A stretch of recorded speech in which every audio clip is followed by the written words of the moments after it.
Energy needs को पूरा करेगा, सप्लाई चेन को मजबूत करेगा। साथियों, बीते सालों में सोलर पावर के मामले में भारत दुनिया के टॉप देशों में पहुंच चुका है। पेट्रोल में इथेनॉल ब्लेंडिंग को लेकर अभूतपूर्व काम हुआ है। पहले हमने 100% एलपीजी कवरेज पर फोकस किया।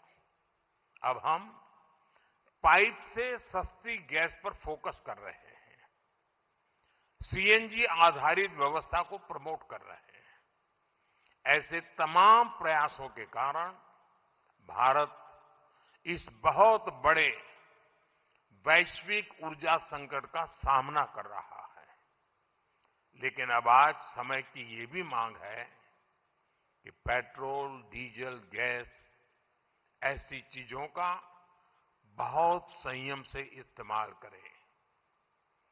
जो एनर्जी प्रोडक्ट हम विदेशों से मंगाते हैं, हमें प्रयास करना है कि जितनी जरूरत है उतना ही उपयोग करें।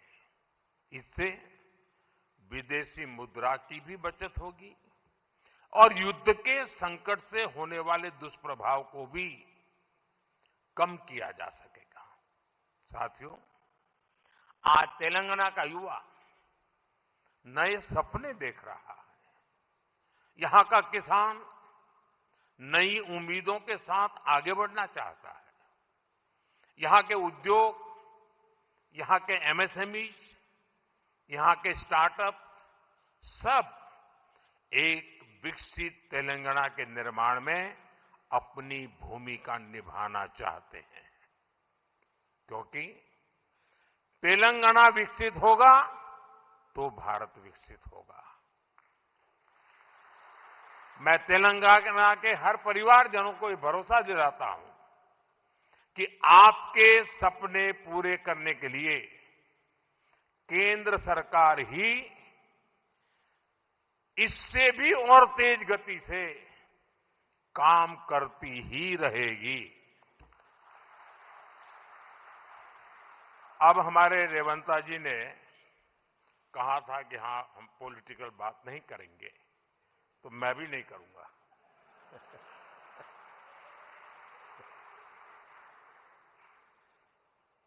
और इसलिए नॉन पॉलिटिकल बात मैं रेवंता जी से कहूंगा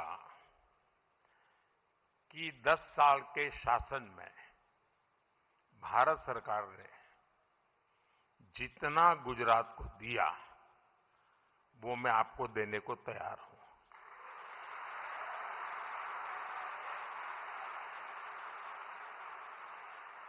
लेकिन मेरी जानकारी से मैं आपको बता देता हूं कि जैसे ही मैं ऐसा करूंगा, आपको जो अभी मिल रहा है वो आधा हो जाएगा।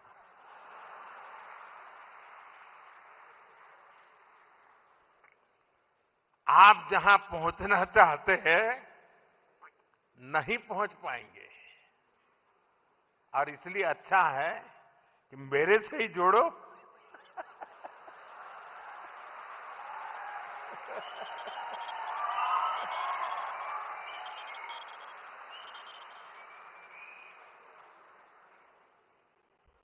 साथियों, हमारा एक पक्का विश्वास है कि डेमोक्रेसी में राज्यों में अलग अलग प्रकार की सरकारें होना कोई बुरी चीज नहीं है। लेकिन देश के विकास के लिए राज्यों का विकास भी उतना ही महत्वपूर्ण है। राज्यों के विकास के बिना देश का विकास संभव ही नहीं है।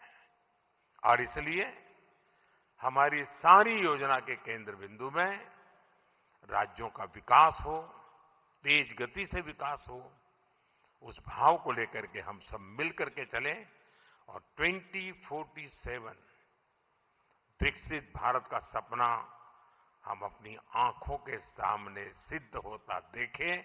यही मेरी सबको शुभकामना है। बहुत बहुत धन्यवाद।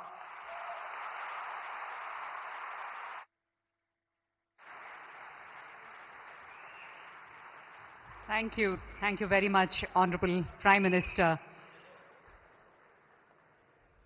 Ladies and gentlemen, on that note, we thank our Honorable Prime Minister for his inspiring